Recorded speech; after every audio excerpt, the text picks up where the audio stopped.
Pay attention to this drone footage that's about to change everything you think you know about serial killers. A construction worker in Sedona, Arizona captured this on his phone in April 2023, and honestly, he probably wishes he hadn't.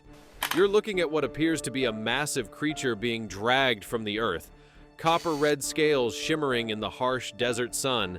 Heavy industrial chains wrapped around its body like something out of a nightmare. See those workers backing away? They've just realized their excavator has hit something that definitely shouldn't be there. Look at that murky water pooling around it. See how unnaturally thick that body is? How those scales seem to shift colors in the light? In about 30 seconds, this entire crew is going to call 911. And when forensic teams finally cut that thing open, they're going to find the remains of over 140 people who vanished without a trace. This isn't just a story about murder. It's about how one man's twisted obsession created the deadliest predator in American criminal history, and it's about to get so much worse than you can imagine. You know that feeling when you're driving through the desert and everything just feels empty? Like the landscape goes on forever and nobody would ever know if something terrible happened out there? For the families of 144 missing people across the American Southwest, that emptiness became a nightmare that stretched across 2 decades. This story doesn't start with a murder. It starts with a man who thought he was a god.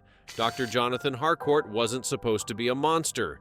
Back in 2003, he was the kind of guy you'd see featured in scientific journals. A celebrated geneticist, a self-made millionaire who'd built his fortune in pharmaceutical research, and someone who genuinely believed he could rewrite the rules of nature itself.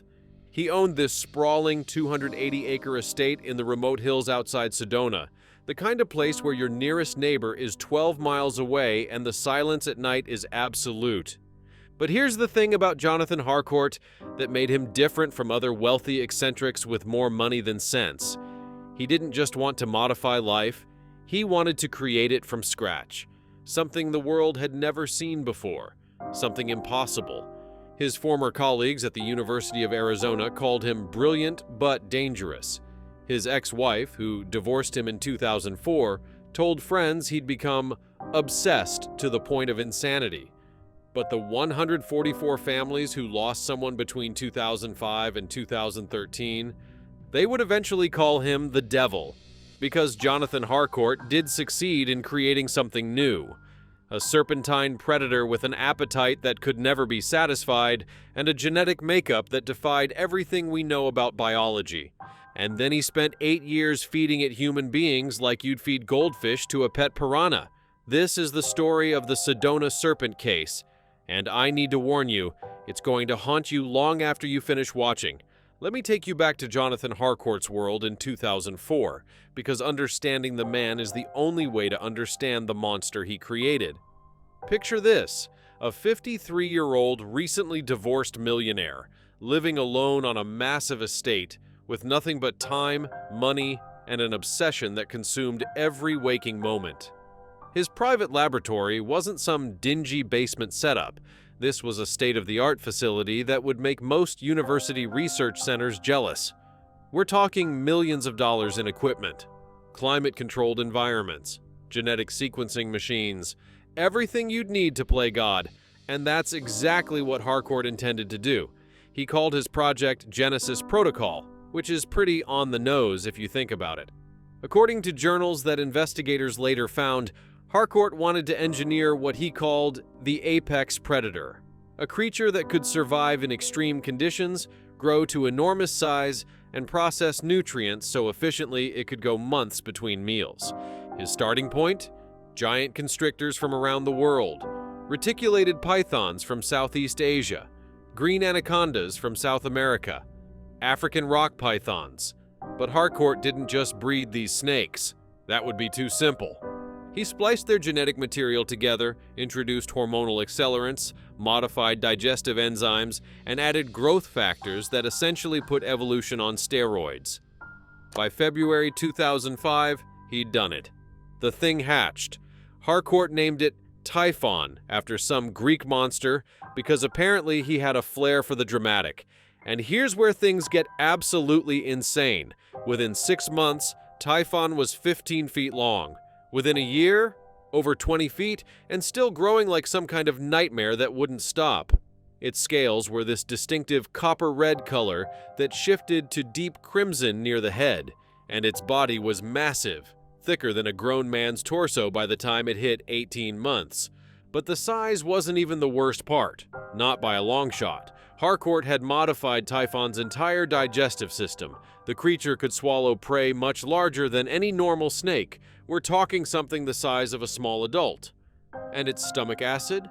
Powerful enough to dissolve bone and tissue down to almost nothing over the course of several weeks. He'd essentially created a living, breathing evidence disposal system. Worse than that, Harcourt had engineered Typhon with an accelerated metabolism that created constant gnawing hunger. This thing needed to feed regularly, very regularly, and that's where a brilliant scientist's experiment became the stuff of nightmares. March 15th, 2005. That's when everything changed, though nobody knew it at the time. David Morrison was 32 years old, hitchhiking from Phoenix to Flagstaff to meet up with his girlfriend. When a silver Mercedes pulled over and the driver offered him a ride, David thought his luck was finally turning around. That driver was Jonathan Harcourt. David's girlfriend, Rebecca, reported him missing on March 18th. The police filed a report, checked hospitals and shelters. Nothing. David Morrison had simply vanished into thin air. But here's what makes this case so particularly horrifying. David wasn't alone. Not even close. Harcourt had realized something that would make him one of the most prolific serial killers in American history. Certain people don't get looked for very hard. Think about it. Undocumented migrants traveling north through Arizona, homeless individuals who move from city to city, sex workers, teenage runaways whose families have already given up hope, people who live on the margins of society, invisible to almost everyone. These were Harcourt's targets. Between 2005 and 2013, 8 years, Harcourt developed a system that was terrifyingly efficient. He'd drive into Phoenix, Tucson, sometimes as far as Albuquerque. Different cities, never the same place twice in a row, no pattern that law enforcement could detect.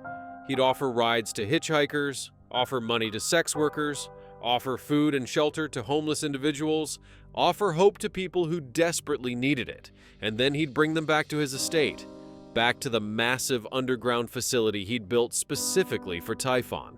Thomas Reeves was Harcourt's groundskeeper from 2004 to 2013.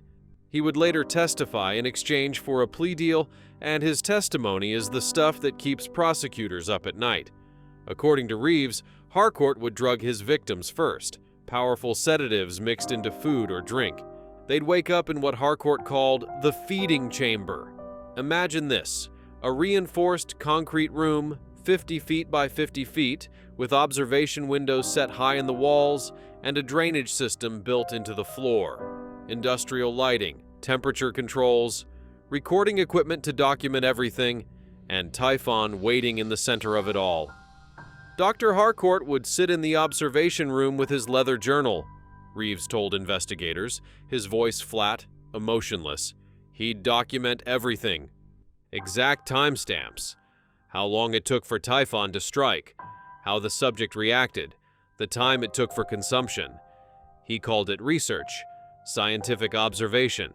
He acted like he was studying lab rats, not murdering human beings. The creature would strike with devastating speed despite its massive size. The constriction would last anywhere from 3 to 8 minutes. Then came the consumption, which could take hours. Harcourt watched it all, documented it all. He kept meticulous records in those leather journals, 8 of them total. Each victim had their own entry: name if known, approximate age, physical description, date acquired, date fed to Typhon, and page after page of detailed notes on the creature's behavior and digestive efficiency. By his own documentation, he'd provided 144 human beings to his creation over those 8 years. That's an average of 1 person every 3 weeks. Every 3 weeks for 8 years, someone trusted Jonathan Harcourt, and every 3 weeks they died in the most horrific way imaginable. But here's what really gets me. Harcourt didn't do this alone. So you're probably wondering how someone gets away with killing over 100 people without anyone connecting the dots. How does a man abduct 144 human beings across 8 years and nobody notices? The answer is going to make you sick. He had help. Lots of it. Thomas Reeves was just the first domino. Harcourt had built himself a network of accomplices, each one carefully selected, each one paid handsomely to keep their mouths shut and their hands dirty. Marcus Chen was accomplice number 2. Former medical student at Arizona State University, expelled in his 3rd year for ethical violations. Chen was brilliant but morally bankrupt, which made him perfect for Harcourt's purposes. He helped with the genetic modifications, maintained Typhon's health, monitored the creature's growth. Chen had a PhD-level understanding of what they were creating, and he did it anyway. Then there was Linda Farrow. She owned a truck stop in Holbrook, Arizona, one of those places where long-haul truckers stop for coffee. Farrow was Harcourt's spotter. She'd identify vulnerable people passing through, travelers who looked lost, homeless individuals, people who seemed to be running from something. She'd strike up conversations, get information, then make a phone call. For each person she identified, Harcourt paid her $5,000. And James Pritchard, this guy was a licensed private investigator. Harcourt used him to do background checks on potential victims, to make sure they were people who wouldn't be immediately missed. Pritchard would verify that someone had no close family ties, no stable address, no regular employment. He'd essentially find people who could disappear without causing too much noise. He made between $3,000 and $8,000 per victim. Let that sink in for a second. 4 people, 5 including Harcourt, working together to identify, abduct, and murder over 100 human beings. This wasn't some lone wolf serial killer. This was an organized operation with defined roles and financial incentives. The system worked because they targeted society's invisible people. That woman working the streets in downtown Phoenix who'd cut ties with her family, the undocumented farm worker from Mexico, traveling to California for work, the runaway teenager from Oklahoma living under a bridge, the elderly homeless veteran everyone assumed had just moved on. When these people disappeared, there were no massive search efforts, no Amber Alerts, no reward money. Sometimes there wasn't even a missing persons report filed, just silence. Linda Farrow would later testify, after her arrest, that she'd identified and sent at least 43 people to Harcourt, 43 human beings. When prosecutors asked how she lived with herself, she claimed she thought Harcourt was running a rehabilitation program. "He told me he was helping people get back on their feet," she said during her deposition. But investigators didn't buy it. Not for a second. Farrow was paid $215,000 over 8 years. She knew. They all knew. For years, families across 7 states lived with unbearable questions. Maria Santos in El Paso, Texas, searched for her brother Ramon for 16 years. She hired private investigators with money she didn't have. She drove to Arizona 4 times, walking the streets with flyers. Jeremy Washington's mother, Diane, never stopped looking for her son after he vanished from a Greyhound station in Flagstaff. Every birthday, every Christmas, she wondered if this would be the year he came home. Crystal Miller was 19 when she disappeared from Phoenix in 2008. Her grandmother raised her after Crystal's parents died. The grandmother spent every penny hiring investigators, printing flyers, calling police departments. She died in 2018, never knowing what happened to her granddaughter. Never knowing that Crystal had been murdered 10 years earlier, fed to a genetically engineered monster by a man who saw her as nothing more than a data point. The missing persons reports piled up across different jurisdictions. Phoenix PD had some. Flagstaff had others. Tucson, Albuquerque, Las Cruces scattered across the Southwest. Different ages, genders, backgrounds, no obvious pattern. The only thing they had in common was that they were vulnerable and alone. Harcourt had created the perfect crime, or so he thought. April 9th, 2013. That's when everything started to unravel, though it would take another decade for anyone to realize it. Jonathan Harcourt was in his laboratory, documenting a recent feeding, when he suffered a massive stroke. He was 62 years old. 9 years of maintaining his secret, managing his accomplices, funding his illegal operation, it had taken its toll. His brain finally gave out. He collapsed right there in the lab, his journal still open to a half-written entry.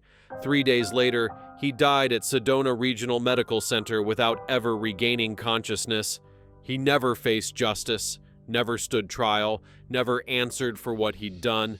And that's when Thomas Reeves made a decision that would preserve the evidence for nearly a decade. Reeves had been Harcourt's employee for 9 years. He'd maintained the estate, helped with dozens of abductions, cleaned the feeding chamber. He'd been paid over $500,000, but with Harcourt dead, Reeves was terrified.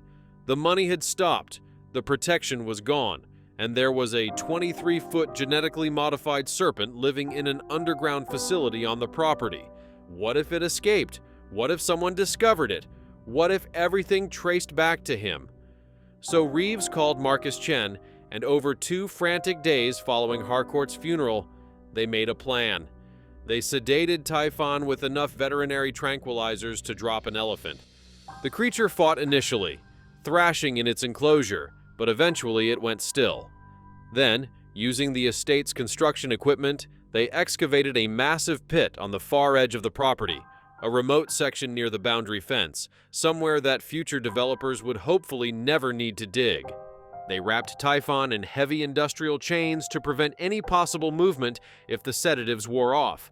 Then they buried it 12 feet deep. The underground facility was cleaned with industrial bleach, every surface scrubbed, the drainage system flushed repeatedly. Harcourt's 8 leather journals were locked in a fireproof safe that Reeves planned to dump in Lake Powell. But he never got around to it, and that oversight would eventually crack the case wide open. April 17th, 2023, 10 years after Jonathan Harcourt's death. The Sedona estate had changed hands twice since Harcourt's passing. The current owners, a development company called Desert Vista Properties, had big plans: luxury resort, high-end spa. They hired Mountain Ridge Construction to begin site preparation. David Kovacs was the foreman on site that day. He'd been running heavy equipment for 23 years, seen just about everything you could dig up. But he'd never seen anything like what his excavator hit that Tuesday afternoon. At first, the machine just stopped, Kovacs later told reporters, like we'd hit solid bedrock. So I backed up and tried again from a different angle. That's when we saw it. These copper-red scales glinting in the dirt, and chains, heavy chains wrapped around something massive. The crew gathered around as Kovacs carefully excavated. What emerged looked like something from a nightmare. A serpentine creature, massive beyond belief. Its scales, that distinctive copper-red color, even after a decade underground. The chains wrapped around its body, the sheer size of it. My first thought was, "That's not real," Kovacs said. "It had to be some kind of movie prop." But then we saw how the scales had this texture, how the body had this weight when the excavator pulled it up. And then we saw the head, those eyes. Even dead, even after 10 years in the ground, there was something absolutely terrifying about that thing. The crew stopped work immediately. Kovacs called the Yavapai County Sheriff's Department at 2:47 p.m. One of his workers pulled out his phone and launched a drone he used for site surveys.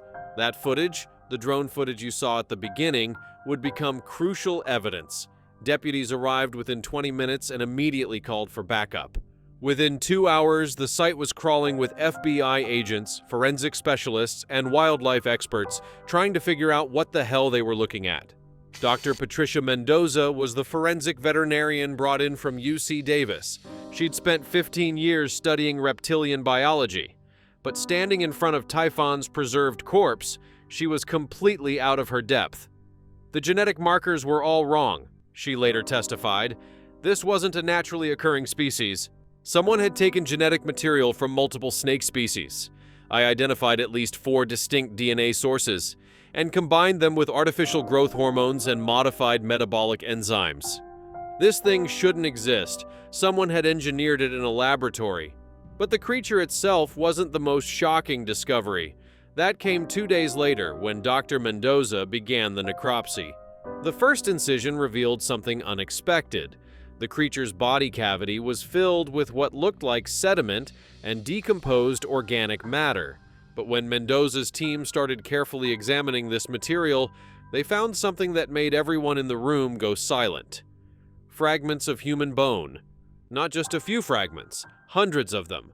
Pieces of femur, vertebrae, ribs, skull fragments, teeth with dental fillings, and mixed in with the bones were pieces of jewelry, rings, necklaces, a watch, and scraps of fabric that had somehow survived. Dr. Mendoza immediately called the FBI. What followed was one of the most painstaking forensic investigations in Bureau history. Over the next 6 weeks, forensic anthropologists worked 12-hour shifts, carefully extracting and cataloging every piece of human remain from Typhon's preserved body. The count climbed steadily. 20 distinct individuals, then 30, 50, 70, the number just kept growing. Agent Michael Torres led the investigation for the FBI's Phoenix Field Office. He'd been a special agent for 19 years, worked dozens of homicides, but nothing had prepared him for this. "We knew within the first 48 hours that we were looking at a mass murder case," Torres said during a press conference in June 2023.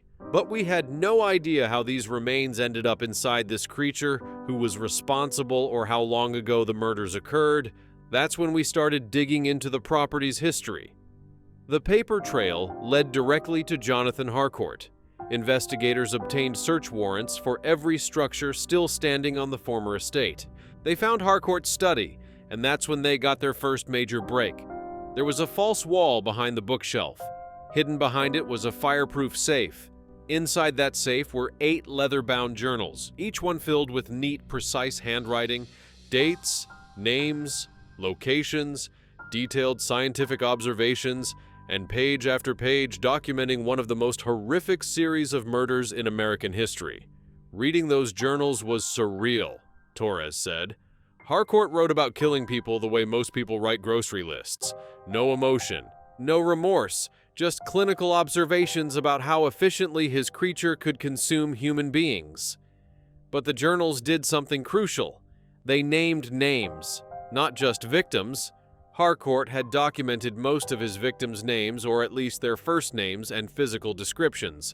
The journals also named his accomplices: Thomas Reeves, Marcus Chen, Linda Farrow, James Pritchard, their roles, how much they were paid. FBI agents moved fast. Within 72 hours, they'd made arrests across 3 states. Thomas Reeves was taken into custody at his home in Flagstaff on June 12th, 2023. He'd been working as a landscaper, living quietly, trying to forget. When agents showed up, he didn't even try to deny it. He just asked for a lawyer and requested a plea deal. Marcus Chen was in Seattle, working at a biotech startup, when FBI agents arrested him. He'd completely reinvented himself. New city, new career, new identity. But there was no running from what he'd done. Linda Farrow was still running her truck stop in Holbrook. She was arrested on a Tuesday morning in front of a dining room full of customers. James Pritchard was the only one who tried to run. When FBI agents showed up at his private investigation office in Tucson, they found it abandoned. Pritchard had been monitoring news about the discovery and realized it was only a matter of time. He tried to flee to Mexico but was apprehended at the border crossing in Nogales, carrying $47,000 in cash and a fake passport. All 4 agreed to cooperate with prosecutors. They really had no choice. The evidence was overwhelming. Their testimony painted a comprehensive picture of Harcourt's operation. Reeves led investigators to 3 additional burial sites on the property where Harcourt had disposed of victims who died before they could be fed to Typhon. 17 more sets of remains were recovered from these sites, but the most heartbreaking part was what came next: identification. Dr. Sarah Kim was the forensic odontologist assigned to the case. Remains from 127 different individuals had been recovered from Typhon's body. 17 more from the burial sites. That's 144 separate identifications to make. Each identification meant a family finally getting answers after years of uncertainty, Dr. Kim said, but it also meant confirming their worst nightmare. Some of these families had been searching for 15, 18 years. The FBI set up a victim identification task force working with the National Missing and Unidentified Persons System. DNA analysis, dental records, forensic anthropology, every tool available was used. Remember Maria Santos? She was in her kitchen in El Paso on August 3, 2023, when FBI agents knocked on her door. They'd identified her brother Ramon through dental records and DNA. He'd been abducted in November 2007, just 3 months after arriving in Arizona looking for construction work. He was 31 years old when he died. "For 16 years, I told myself stories," Maria said at a memorial service, her voice breaking. "Maybe he started a new life. Maybe he had amnesia." You tell yourself these stories because the alternative is too horrible to imagine. But now, I know the truth. Diane Washington got the same terrible news about her son Jeremy. He'd been 23 when he vanished in 2006. The FBI identified him through DNA in September 2023. Diane broke down completely when agents told her. And Crystal Miller's case was particularly tragic. Her grandmother had died in 2018, never knowing what happened to Crystal. But Crystal had an aunt in Phoenix who'd never stopped searching. The identification brought closure, but it came 5 years too late for the woman who'd raised Crystal from infancy. By October 2023, the FBI had identified 127 of Typhon's victims. 17 victims from the secondary burial sites were identified. That's 144 people total, though Harcourt's journals suggested there might have been more in the early days before he started keeping meticulous records. Remember that drone footage from the beginning? Federal prosecutors used it extensively during grand jury proceedings. The image of that massive creature wrapped in chains, its copper-red scales catching the Arizona sun, workers backing away in horror, it became the visual symbol of the case. That footage showed investigators exactly what they were dealing with the moment the excavator pulled Typhon from the earth, and it helped convince the grand jury of the unprecedented scale of Harcourt's crimes. The forensic evidence was absolutely overwhelming. DNA analysis confirmed remains from 127 individuals inside Typhon's body. The journals provided names and details for 144 victims fed to the creature. The secondary burial sites yielded 17 more victims. Thomas Reeves's testimony was particularly damning. He described in clinical, horrifying detail how the operation worked: the abductions, the drugging process, the feeding chamber. He admitted to personally participating in at least 89 abductions and to cleaning the feeding chamber after more than 60 killings. When prosecutors asked him why didn't he go to police, why didn't he try to stop it, Reeves gave an answer that's haunted everyone involved in the case. "I was terrified of him. Dr. Harcourt was brilliant and calculating and absolutely ruthless. And the money made it easier to not think too hard about what we were doing. $500,000 over 9 years, that's what my conscience cost." The aftermath of what became known as the Sedona Serpent case sent shockwaves through law enforcement agencies nationwide and exposed catastrophic failures in how missing persons cases are handled. Marcus Chen entered a guilty plea in February 2024. Linda Farrow pleaded guilty in March 2024. James Pritchard was the only one who insisted on going to trial, convinced that a jury would see him as just an investigator doing his job. They didn't.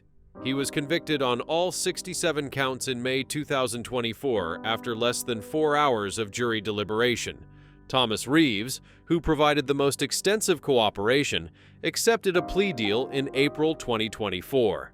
The property where 144 people lost their lives has been permanently designated as a memorial site.